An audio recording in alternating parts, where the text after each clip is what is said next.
అనంత కరుణామయుడు అపార కృపాశీలుడైన అల్లాహ్ పేరుతో ప్రారంభిస్తున్నాను. సూరే అల్-హజ్ 69వ వివరణ 6 వరకు.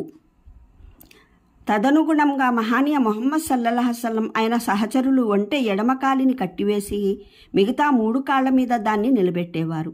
తర్వాత దాన్ని నహర్ చేసేవారు. ఈ భావాన్నే ఖురాన్ కూడా సూచిస్తోంది. వాటి వీపులు నేలపైన ఆనినప్పుడు అని చెప్పడం అనేది జంతువు నిలబడి ఉండి తర్వాత పడిపోయినప్పటి సందర్భంలోనే జరుగుతుంది. అలా కాక పరుండబెట్టి ఖుర్బానీ చేసే పక్షంలో వీపు అట్టే నేల మీద ఆనుకునే ఉంటుంది కదా.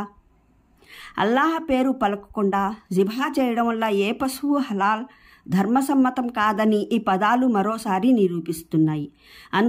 అల్లాహ్ జిబహా చేయండి అనడానికి బదులు వాటి మీద అల్లాహ్ పేరు పలకండి అని అంటున్నాడు. దీని భావం పశువుల్ని జిబహా చేయడం అన్నమాట.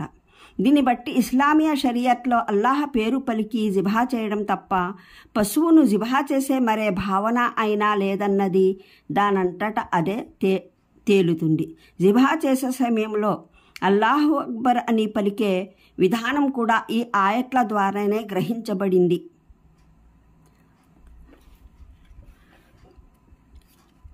ముప్పై 36వ ఆయట్లో వాటి మీద అల్లాహ్ పేరు పలుకండి అని ఉంది. 37వ ఆయట్లో తద్వారా ఆయన ప్రసాదించిన మార్గబోధనకు ఆయన పెద్దరికాన్ని చాటాలని ఉంది. ఖుర్బానీ చేసే సమయంలో అల్లాహ్ పేరు పలికే విభిన్న రూపాలు హదీసుల్లో సూచించబడ్డాయి. ఉదాహరణకు బిస్మిల్లాహి అల్లాహు అక్బర్, అల్లాహుమ్మా మిన్కా వలక. అల్లాహ్ పేరుతో అల్లాహ్ అందరికన్నా గొప్పవాడు, అల్లాహ్ ఇది నీ సొమ్మే, నీకే సమర్పితం. అల్లాహు అక్బర్, లా ఇలాహ ఇల్లల్లాహు అల్లాహుమ్మా మిన్కా వలక. అల్లాహ్ అందరికన్నా గొప్పవాడు, అల్లాహ్ తప్ప మరో ఆరాధ్యుడు లేడు, అల్లాహ్ ఇది నీ సొత్తే, నీకే సమర్పితం. ఇన్నీ వజహాతు వజహియా లిల్లజీ ఫత్రుస్ సమావాతి వల్-అర్జ హనీఫున్ వ మా అనా మినల్ ముష్రికీన్. ఇన్నా సలాతి ఓ సుసుకి ఓ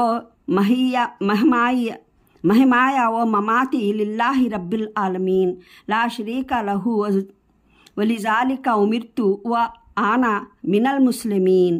అల్లాహుమ్మా మిన్కా వలక. నేను ఏకాగ్ర చిత్రుడునై నా ముఖాన్ని భూమి ఆకాశాలను సృష్టించిన అస్తిత్వం వైపునకు మరల్చుకున్నాను. నేను ముష్రిక్కులలోని వాణ్ణి కాను. నిస్సందేహంగా నా నమాజ్, నా ఖుర్బానీ, నా మరణం, నా జీవితం అంతా సకల లోక ప్రభువైన అల్లాహ్ కొరకే అంకితం.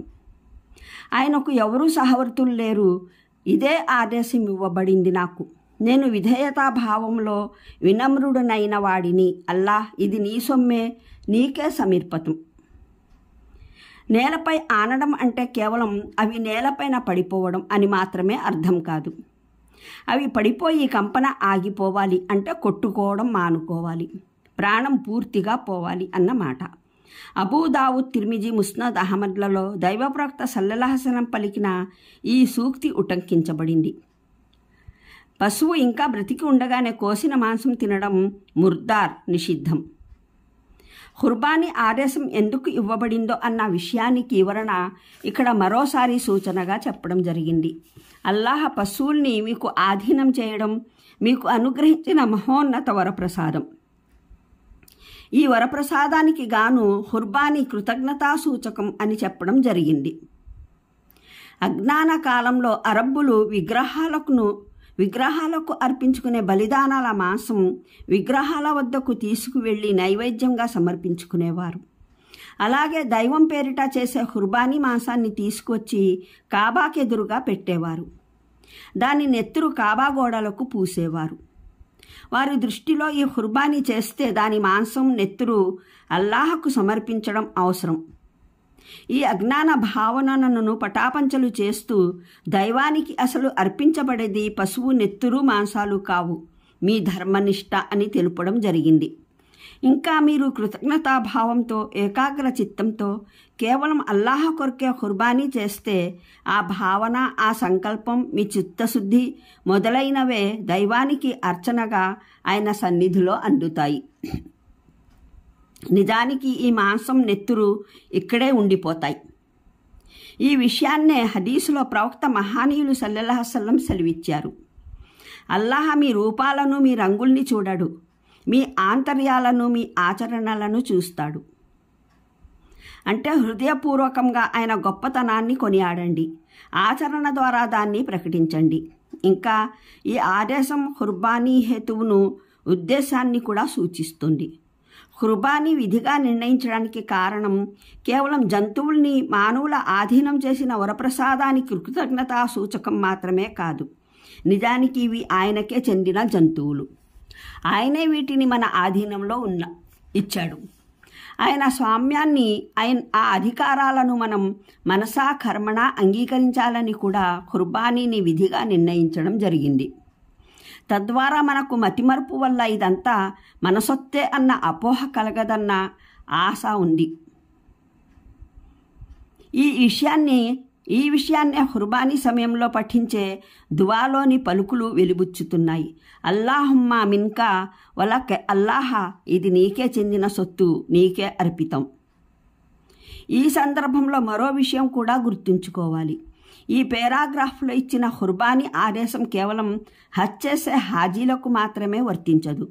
మక్కాలో హజ్ సందర్భంలో మాత్రమే చేయడానికి కాదు, స్తోమత గల ముస్లింలందరికీ సర్వసాధారణంగా వర్తిస్తుంది.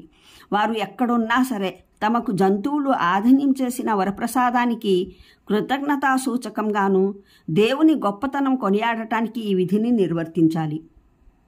దానితో పాటు తమ స్థానాల్లో ఉంటూనే హాజీలతో పాటు వారి స్థితిగతులలోనూ భాగం పంచుకోగలగాలి. ఎలాగూ సౌభాగ్యం ప్రాప్తం కాలేకపోయింది.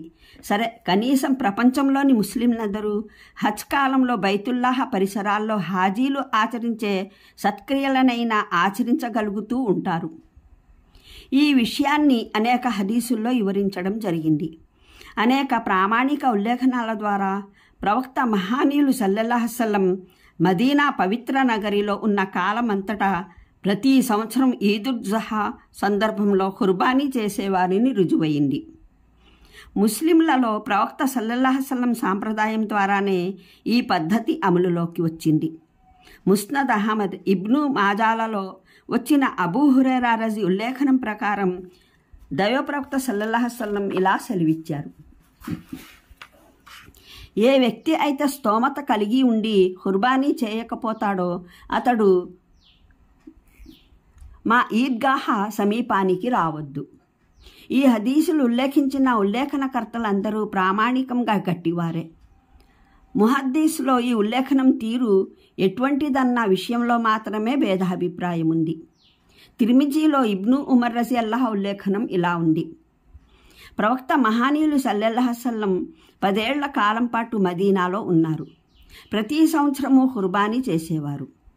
బుఖారీలో హజరత్ ఆనస్ రజీ ఉల్లేఖనం ప్రకారం దైవ ప్రవక్త సల్లల్లాహు అలైహి వసల్లం బహర్ ఈద్ రోజున ఇలా సెలవిచ్చారు: ఎవరైతే ఈద్ పండుగ నమాజ్కు ముందే జిబహా చేశాడో అతడు మరోసారి ఖుర్బానీ